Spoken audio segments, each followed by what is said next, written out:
Good morning, Vision's Fantastic and YouTube. Man-Eating-Wreath here. My friends call me Mew, M-E-W. And in case you didn't know, I'll give you a little bit of a background.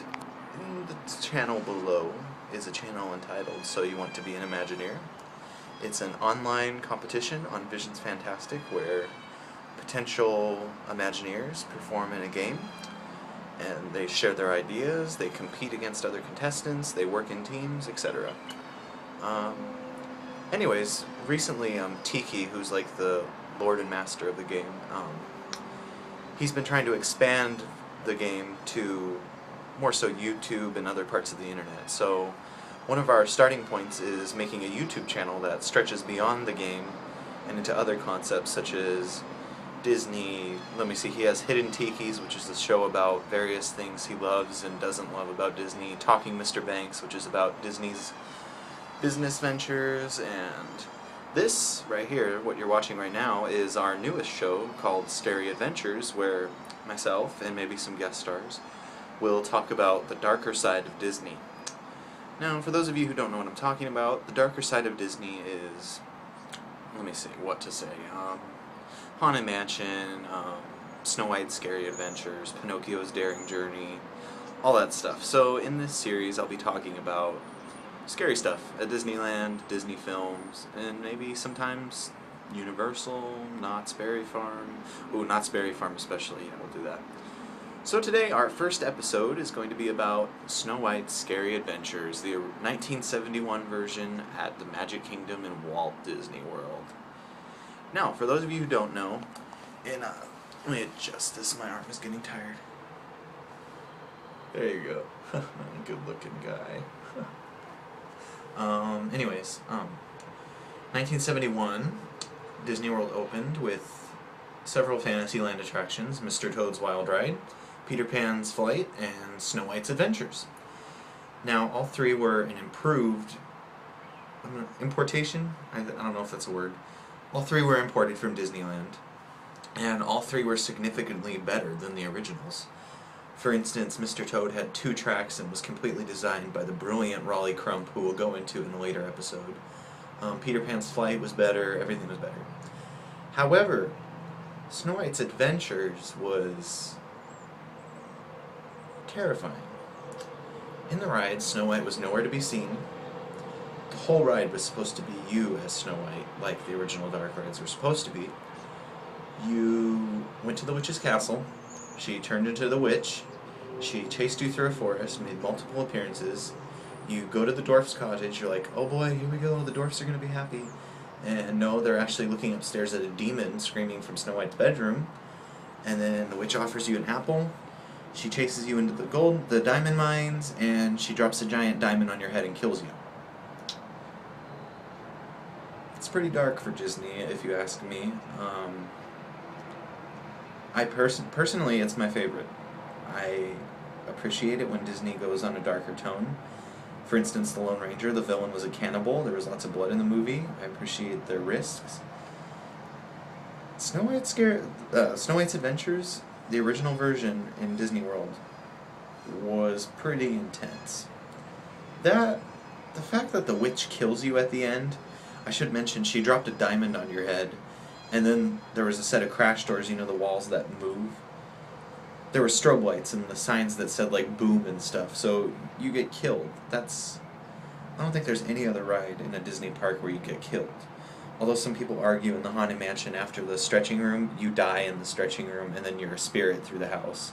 And then, I don't agree with that theory, because then how do you leave the park alive, and why would a ghost follow you home when you're already dead? Just my thought. But anyways, this is pretty much the only Disney ride I know of where you die. If you know of any others, please comment below or on Vision's Fantastic when most of you are watching this. And just to talk about it, it was a brilliant design. I don't know who designed it. I'm going to say Claude Coates, just a guess. I do know that Tony Baxter, who was a new Imagineer at the time, he co-designed it. For those of you who don't know Tony Baxter, if you don't know, he, Big Thunder Mountain, Splash Mountain, Phantom Manor, most of Disneyland Paris, Indiana Jones, Star Tours, that was all him. Of course, other people helped him, but it was mostly him. Um, Tony Baxter helped design the original Scary Adventures. I think it was Claude Coates. I think it was Claude Coates, but I'm not sure. Just let me know if you know. So when Disneyland's Fantasyland received a refurbishment in 1983, they redesigned all the dark rides, including Snow White's Adventures, which was then, in 1955, it was titled Snow White and Her Adventures. Now again, Snow White wasn't in the ride. The whole point of it was you're riding a minecart, but you're supposed to be Snow White, and you're experiencing everything from her perspective. So, in 1983, they gutted the whole attraction, and Mr. Baxter, who was in charge of the rehab of the whole land, used elements from the up-and-coming Tokyo Disneyland and elements from the 1971 version. So we really got the best of both worlds. Snow White was added, a little dwarf party was added, so everything was happy. There were scary moments, but nowhere near as scary as 1971. So 1971, it's quite a shame that it's gone. I believe it disappeared in the 90s or 80s, I don't know.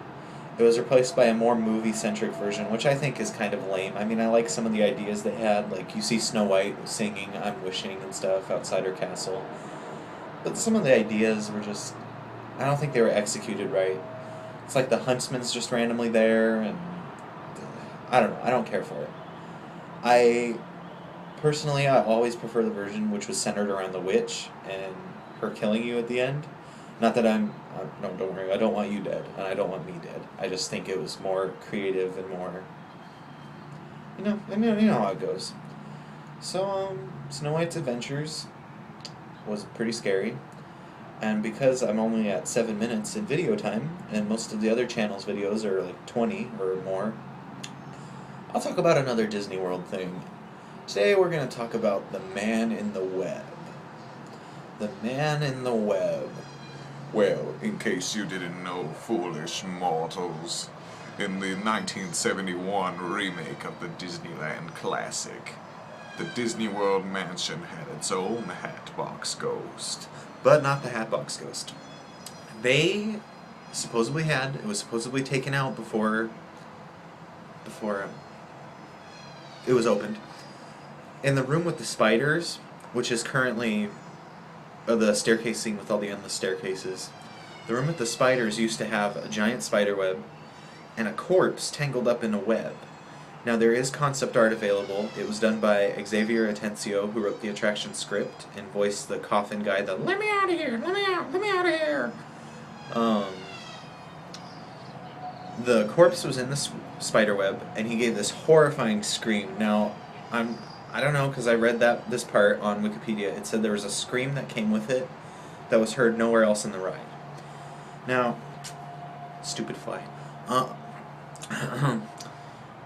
I don't know if I'm going to believe that, because why use a scream in one area? Because the mansion's notorious for using sound effects. Like, for instance, in the original attic they would scream, and in the original graveyard the ghosts would scream in time with the music, the pop-up ghosts, and they would use the attic scream, so it's like, just give the poor corpse one of the same screams. That's just a nitpicky thing. But apparently it was gruesome. Now, there's no pictures of it, just concept art, and the concept art shows a skeleton in clothes. But from what I've heard, it's actually a human corpse, and there might have been blood. Just a rumor, I don't know, but I know he existed. He was taken out early on, before or shortly after the attraction opened. If anyone remembers this, please don't hesitate to let us know. And his body was apparently stored somewhere in the ride. So in the ride, with his body around, cast members would scare other cast members with it, which I think is awesome. It's like, so this man in the web is the Hatbox Ghost of Florida. We'll never know if he really existed, we'll never know what he really looked like, and until we see some pictures or maybe some video, the world will never know if he really existed, even though people have memories and concept art, and cast members claim that he's in the building somewhere. So, I probably shouldn't eat barbecue chips for breakfast. That's really all I have for Scary Adventures today. This is the first episode, so please make requests on other dark side of Disney. Darker subject matter you want me to go over. I think in the next episode I'll talk about Knott's Berry Farm, the Kingdom of the Dinosaurs ride. We'll talk about that next time. So whenever the next episode is, I'm pretty busy right now. I have work and a show to do. I'm a musical theater major, and so I'm always pretty busy. Check out season 11, which is going on right now. Root for the contestants who are making their way to the end. I believe there are some future seasons in the near future. This game has been going for almost 12 seasons. So it's a lot of fun, and I highly recommend joining it if you don't know what it is. So, other things to talk about? No, I think that's it. Maybe we'll talk about the Hatbox Ghost next episode as well. And thank you for watching the first 11-minute or so episode of Scary Adventures. Let me know how I can improve. Let me know what you want to see. Just cool. Alright, peace out. Bless you all. Bye.